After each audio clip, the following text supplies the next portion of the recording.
Guys, today I am going to recap the second part of The Demon Prince Goes to the Academy, but if you haven't seen the previous part then definitely watch it. You will find its link in the description and on the I button. So let's get started. Reinhardt kept his calm as Kair tried to create a ruckus about the fact that he got admitted in the royal class without any talent, and not even Class B. He questioned whether that was the reason why Reinhardt had shaken hands with Class B fellow as Bertus looked at them with a grin. Reinhardt calmly asked him to shut up and not make a scene out of the decisions taken by the admission cell. He raised his voice retaliating as to why should he be held responsible for their decisions, which scared Kair. Reinhardt placed his hand on his head and Kair screamed as if he was about to get beaten up. Scared out of his wits, Kair returned to his seat and Reinhardt noticed Bertus grinning at him again. All the other students got scared of Reinhardt, and though he had put on a calm face, inside he screamed at the possibility of others flagging him as some talentless dude with anger issues. Reinhardt couldn't be at peace even during the recess as his mind kept wandering over the fact that Brutus was grinning at him.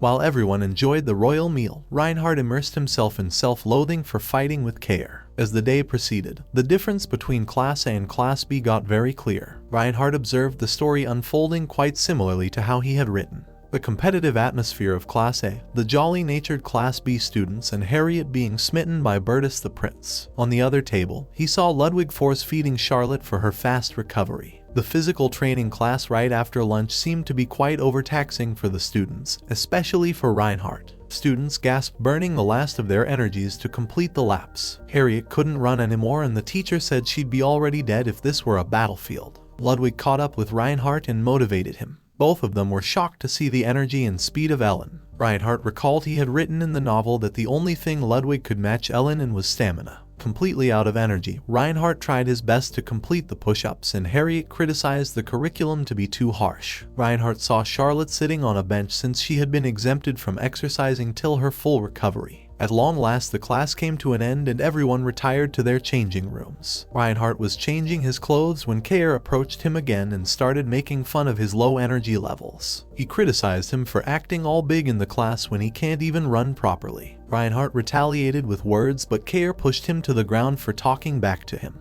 The fight escalated quickly and Reinhardt punched Kair with full force. Reinhardt and Kair continued fighting and were soon surrounded by students. They tried their best to stop the fight and finally called on the teacher. Mr. Eppenhauser stared and scolded them for having a fist fight on the very first day of school. Kair put the whole blame onto Reinhardt and the teacher asked Reinhardt if he had really hit first. He replied in the positive but also accused Kair of undermining the temple's authority. Both Kair and Mr. Eppenhauser were taken aback by his response. On being asked for an explanation, Reinhardt said that even after repeatedly reminding Kair not to question the temple's decisions, Kair kept questioning Reinhardt's admission to the royal class. None of Kair's justifications could not justify the heavy words in which Reinhardt described the whole situation. After all, Reinhardt knew everything that angers or pleases the novel characters he had made. Hence, with tears in his eyes, he showcased Kair's remarks over his admission as an insult to the Guardia's empire. Reinhardt stood up and apologized for his rashness, knowing very well in his heart that Mr. Eppenhauser's patriotism trait for the temple and the Guardia's empire would compel him to detain Kair instead of him. He knew that the teacher was also just towards all of his students and hence he would realize that Kair spoke thoughtlessly, and Reinhardt overanalyzed the things. Mr. Eppenhauser asked Kair to stay back and Reinhardt to proceed to his class. As he made his way inside the classroom, Reinhardt could sense all the eyes on him. He was convinced that others would not only think of him as talentless, but also as a person having a mean personality. Nevertheless, he acquired 200 points and his status screen presented a number of extreme challenges to acquire more. Reinhardt sat there, annoyed over the fact that either the challenges were impossible or could have him expelled from the temple. Suddenly, Mr. Eppenhauser walked inside the class with Kair behind him. Kair sat quietly with a defeated, solemn expression on his face, and Reinhardt was relieved to realize he won't be picked upon by him ever again.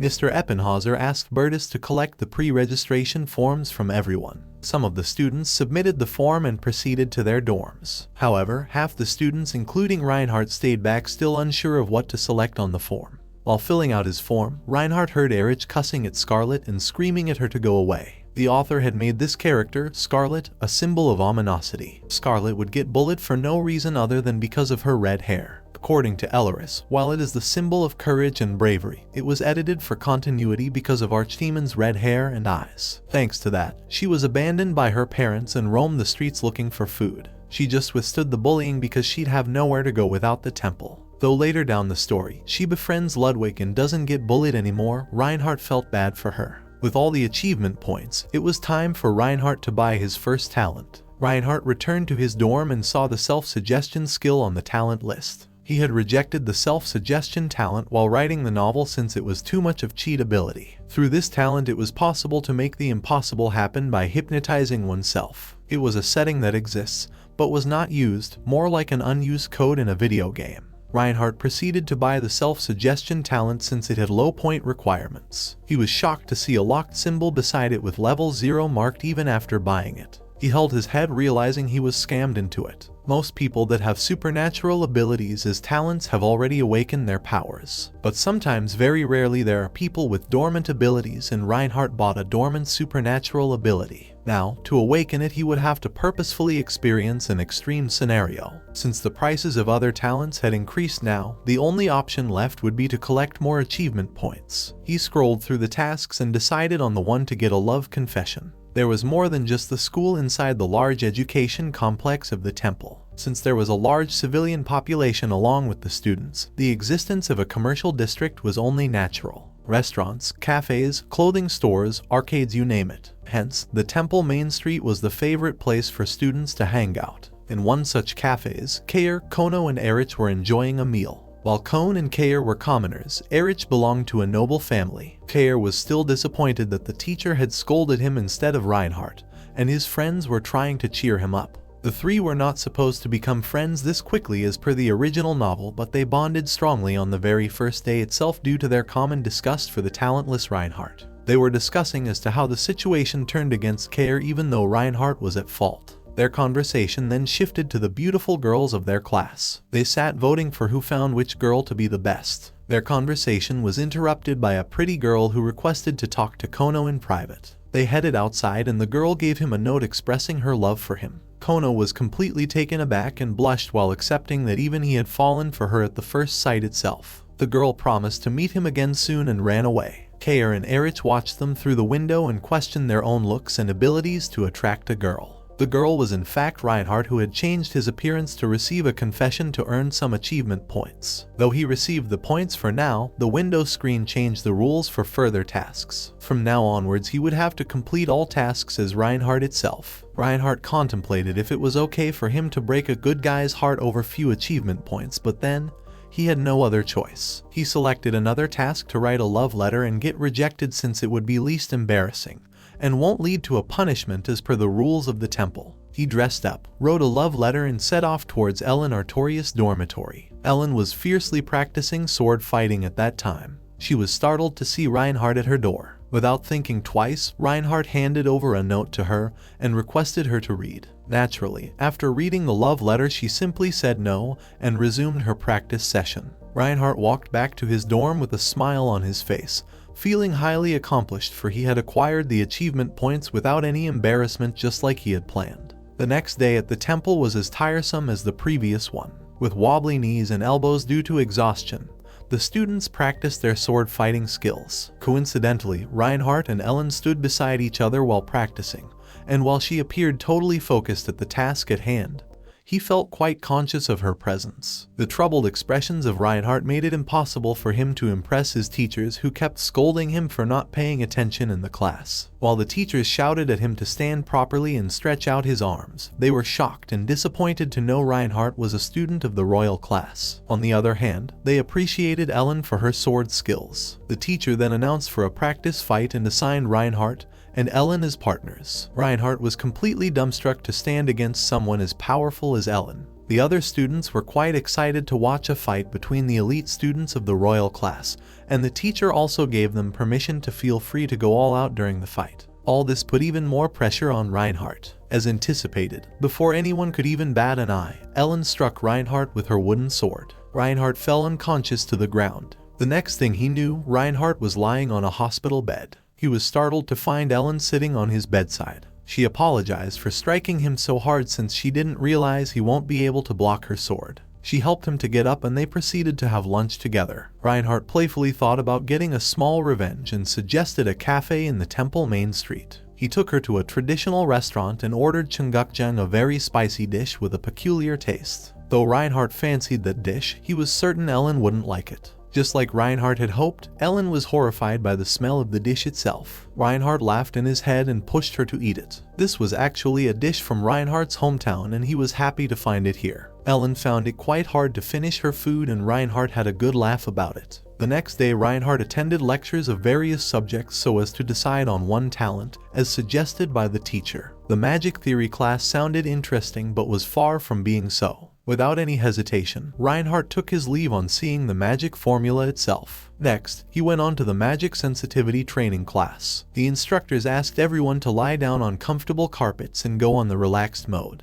As the instructors explained how their bodies and minds were now united with the universe, Reinhardt dozed off. Naturally, everyone had a good sleep and Reinhardt understood why this class had the best reviews of all. Next, he went ahead for the supernatural ability control class. This class was full of royal students including Liana, Heinrich, Kono and Princess Charlotte as well. All of them were assigned personal trainers and in their guidance the students performed the supernatural ability which they had awakened. Liana de Grants had lightning powers and was applauded by her instructor for her control. However, Princess Charlotte's supernatural ability was restricted from being demonstrated in front of everyone and only a few teachers knew what it was. Heinrich displayed his fire-generating and controlling skills and Kono tried teleportation which took quite an embarrassing turn.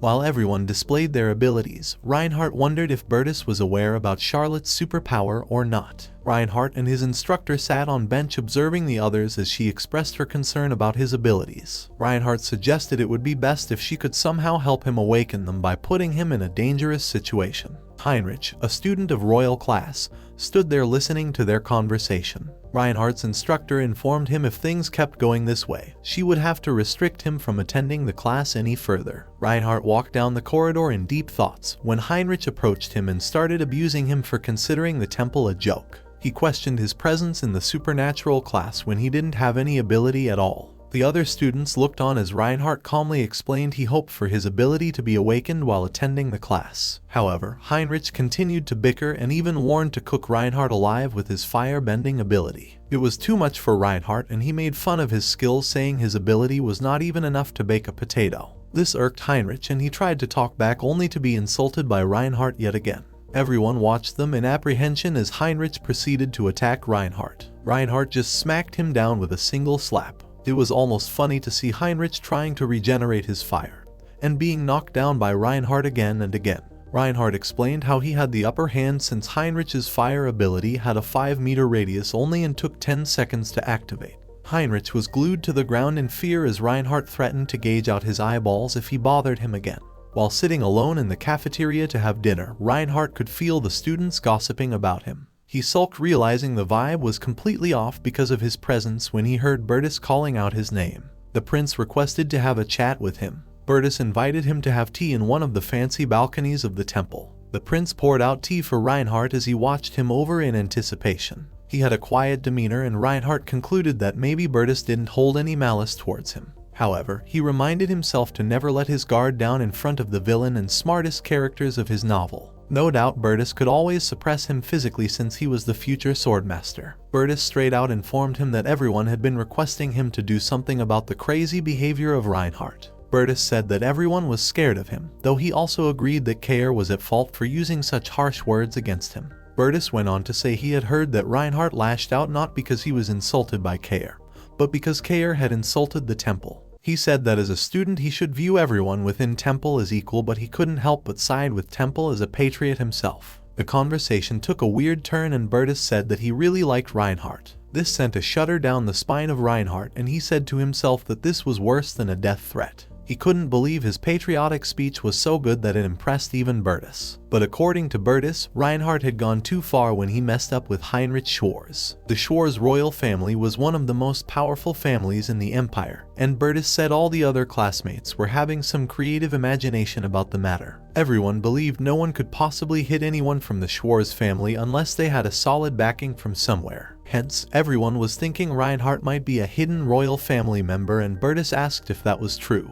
He thoughtfully observed Reinhardt, presenting different possibilities of why he could be hiding his royal family name or even a talent. Reinhardt bluntly replied that was not the case. He said that he just didn't want to be cowardly guy who would only throw fists because there's someone backing him up. Bertus was completely shocked with the answer and couldn't find a question him anymore. Bertus said he had now realized that Reinhardt acted so only because of his anger. Reinhardt maintained a calm demeanor as he could sense Bertus didn't believe him to be a secret royal blood but was just curious of what he could be hiding. Hence, he decided to keep acting like a nutcase in front of the prince. Deep into his thoughts, Reinhardt had his tea and Bertus starting laughing out loud. He said he was laughing at the honesty of Reinhardt's answer and also because he was now convinced that Reinhardt was no royalty. This conviction was because had Reinhardt been a royal, he would have held the teacup like one. Reinhardt was taken aback to know Bertus read him just by the way he held his cup. Bertus said there was always the chance of Reinhardt being attacked when not on the temple grounds for hitting a Schwartz royal. Reinhardt replied that he would be safe since even outside of temple, killing a royal class student in the capital would be punishable. Reinhardt could have swayed the conversation by saying that he knew Heinrich was long abandoned by the Schwartz family, but that would only make Bertus even more suspicious.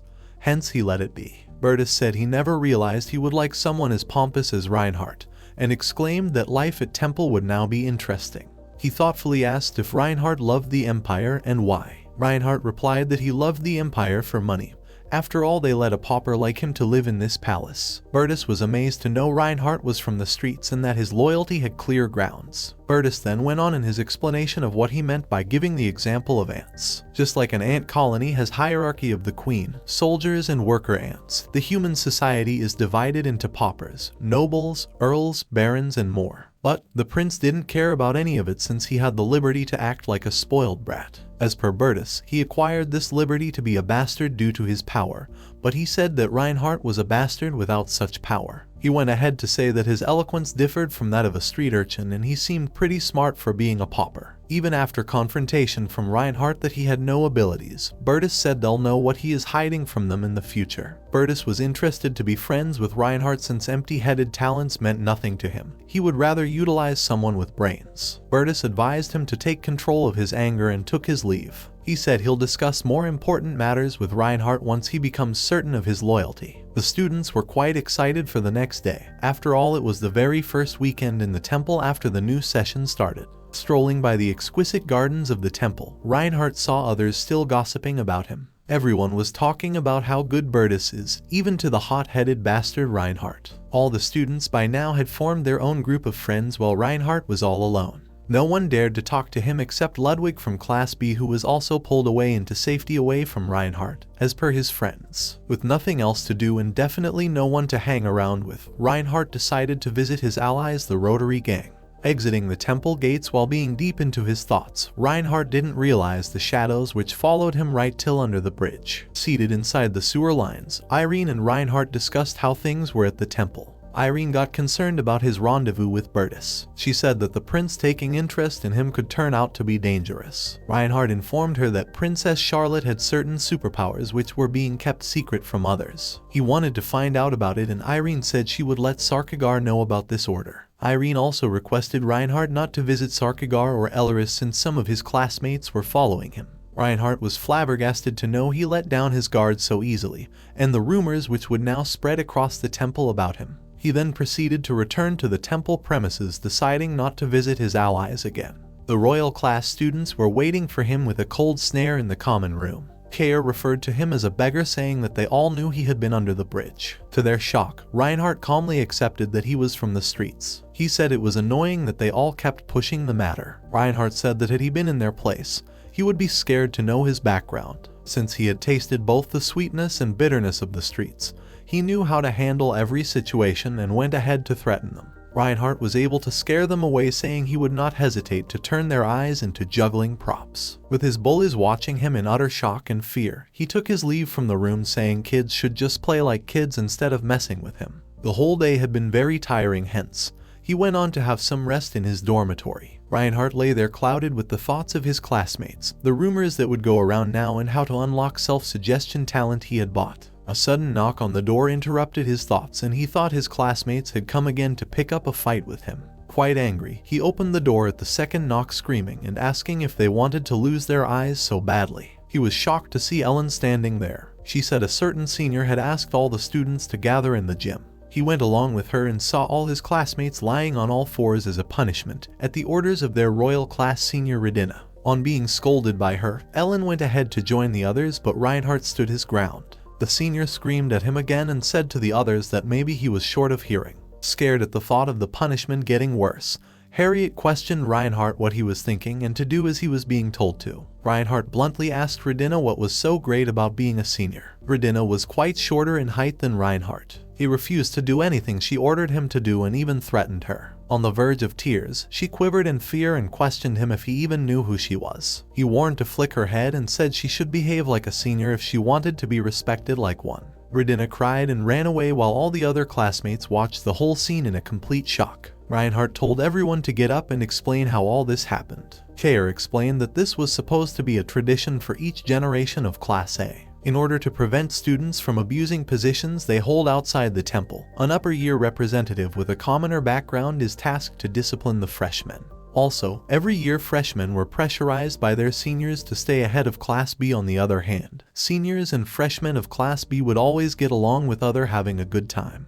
Harriet called Reinhardt as a beggar and questioned whether he would take responsibility for things if they went wrong. She was shocked to hear it did not matter to him if the seniors thought badly about them. He said to everyone that they could always inform the teachers if the seniors threatened them. Reinhardt laughed at their situation and said even the beggar like him had more dignity than the royals who just acted like they had no backbones. Harriet got angry and tried to push away the blame from herself, threatening to kill Reinhardt. She didn't realize Reinhardt took her words literally. He shouted at her saying that status or gender were no differentiators at the temple where everyone is judged solely on the basis of their talent, hence she should not act like a big shot and spew out whatever comes to her mind. Harriet trembled with anger and fear alike when Reinhardt called her an idiot for threatening to kill him. Suddenly the door flung open with a bang and a handful of angry seniors walked in with teary-eyed Redina. The strongest looking guy asked for the one who hurt Redina. Redina pointed out at Reinhardt and the senior approached him. He asked him his name and questioned which royalty or nobility he belonged to. Reinhardt said he was neither of those and proudly exclaimed that he was a beggar from the streets. His classmates laughed and were checked upon by the other seniors. The big guy was flabbergasted to see Reinhardt's courage and punched him right in the stomach. Everyone went into a shock as no one had thought things would become this serious. The big guy continued to punch Reinhardt and grounded him with blood streaming down his nose and mouth. Reinhardt tried to punch him back, which made him even angrier. He held his hair and kicked him in his guts as his classmates watched in horror. Reinhardt suddenly grabbed the big guy by his balls and squeezed at them with full might. The big guy was in tears, screaming in pain. The other seniors tried to approach them but were stopped by Reinhardt, who threatened to rip off the big guy's body parts if anyone came near. Reinhardt made him beg for mercy as he withered in pain. He let him go after a while, and Redina called him a psycho pervert as they departed. To Reinhardt's surprise, one senior had stayed back and said she wanted to talk to him. She was Adriana from second year royal class and explained that they weren't doing all this from their free will. This tradition had been going around since generations, and hence the upper years were putting pressure on them. She went on to say Redina was a soft-hearted person, hence she must have suffered a great deal from having to harm others. But she did not have a choice since she was forced to do so by the upperclassmen. Reinhardt questioned why didn't they simply refuse to do so, and Adriana said that had they not done it, the third years would have. She said as one advances in year, it becomes harder to control one's strength, and asked whether Reinhardt would have acted like this in front of them as well. She said he could get in trouble with the upperclassmen, and Reinhardt asked her to tell them to meet him. Adriana could not believe that he set up a meeting with the upperclassmen itself for Monday night. He said he'll see if they can tell Bertus de Guardias to lie down before them as well. The cool breeze brushed their hair as Reinhardt and Bertus sat in the balcony discussing the issue over tea in the balcony. Bertus said that Reinhardt had sold his name. He was aware of such traditions of the royal class and was wondering if they were being cautious of him. Reinhardt said it would be a funny sight if the upperclassmen showed up. First of all, they wouldn't be able to ask Bertus to bow down, and even if they did, they would have a heart attack to make the Prince of Empire do such a thing. However, Bertus repeated the fact that Reinhardt had sold out his name as the prince and not his classmate. Reinhardt got cautious and thought he might have to use Sarkagar's ring to get out of the situation. The prince said the usual punishment for this is culling of 3 generations of Reinhardt's family, but it seemed only fair, and rather better that he used Reinhardt once just like he had. Bertus ordered Reinhardt to observe Princess Charlotte and inform if he find out anything unusual about her. Reinhardt froze on the spot but had no other choice other than to agree to it. He was returning to his dorm when he saw Harriet sitting on a couch having tea. She looked at him and turned away. Reinhardt couldn't resist the urge to irritate her and went on to say idiot aloud. Harriet shouted at him and he replied he had not called her out, so why did she reacted? Harriet was stupefied by the answer and felt both humiliated and angry. Reinhardt made it worse by saying he had been correct all along for calling her an idiot. Harriet was infuriated and stood up to confront Reinhardt. She kept repeating that she was not an idiot, and Reinhardt just calmly replied that her reaction made it fun for him to tease her. Harriet blushed, not knowing what to say. Reinhardt casually said that she was cute and Harriet went into a complete shock. She stood there asking him to explain what he had said. Reinhardt made his way towards his dorm, casually saying that even though she was genius, being a kid, it was good that she was able to act like one. He said he liked her for her childish behavior and asked her to go to sleep or else she won't grow any taller. Harriet was unable to find any words of retaliation and was confused whether to feel angry or happy. Finally, it was a busy Monday morning at the temple, which had serious effects from the events of the weekend. The same group of seniors were huddled around Reinhardt. The big guy from before introduced himself as Art de Gardes, the Gardes family heir. He said that since Reinhardt had seriously undermined his reputation, he was challenging him for a duel in order to restore his honor. Reinhardt had the liberty to choose the time and place for the duel, and an observer would look over them as well. Reinhardt put the conversation in clear words that since a senior was unable to defeat his junior, he would want to fight him in a fair duel, given he was bursting with shame. Art controlled his anger while the other seniors facepalmed and Redina screamed at him for cheating. Reinhardt said she was being too lenient with Art as he was the one to skip his classes just to turn him into a bloody pancake. Art replied that if he wanted to reject this honorable duel and embrace his disgrace, then he was free to do so. He said this would make Reinhardt admit to himself that he could only win through filthy tricks. The whole class held their breath, turning back to observe the whole scenario. To Redina's absolute shock, Reinhardt agreed for the duel. Art left the classroom, warning Reinhardt that he would not fall for the same cheap trick twice and won't go easy on him just because he was weaker. He pledged to engrave in his body what it meant to challenge a senior's authority. All the classmates got quite scared of the duel, but Reinhardt had something else on his mind. He was stopped by Redina on the stairs, who tried to reason out with him to apologize to Art. She reminded Reinhardt that Art was a 3 of the senior class, which made him quite strong and definitely someone impossible for Reinhardt to defeat. Reinhardt didn't heed to her advice and went ahead on his way. He had not accepted the duel offer because he was crazy. He did so in order to put himself in a psychologically harrowing situation. This just might help him to unlock the self-suggestion talent. After all, he could not possibly let it sit there locked like an ornament. He agreed to himself that though he was nervous, he would have to go through all this. His status window flashed open, marking a new event of the duel with Art de Gardes. The goal was to proceed with the duel, and he would be awarded points both in the cases of victory and defeat. Reinhardt thought that while there was a little chance of him winning the duel, it was possible to avoid the duel itself, since the goal was to proceed with the duel for which he would be rewarded. He wondered why they were rewarding him even in the case of defeat and thought that all this was a little depressing. So, he went ahead to inform the teacher of all the events which had occurred and the duel which was promised upon. Mr. Eppenhauser said there was no issue if the duel was agreed upon by both the parties, and confirmed that it would take place 2 weeks from now in the indoor training room of the first-year dormitory. Reinhardt realized that this was the only person in front of whom he ended up shaking of fear no matter what. Naturally, rumors already spread through class, and B. Ludwig expressed his concern for him in the next physical training class and even advised him to apologize to the senior instead of going for the duel. Reinhardt asked him not to speak to him while running, as it was making him even more breathless. Little did they realize as Princess Charlotte watched them with apprehension. Reinhardt was completely out of breath after running the 20 laps and somehow dragged himself through the corridor. He was stopped by a familiar voice to stop. He turned around and was shocked to see the princess. She angrily handed him a neatly folded paper, turned around and walked away before Reinhardt could say anything at all. He watched as she walked away and was reminded that just like Bertus had asked him to watch over Charlotte, maybe she also had similar business with him. He was bewildered to read that she had asked him to stay in the classroom after the lecture,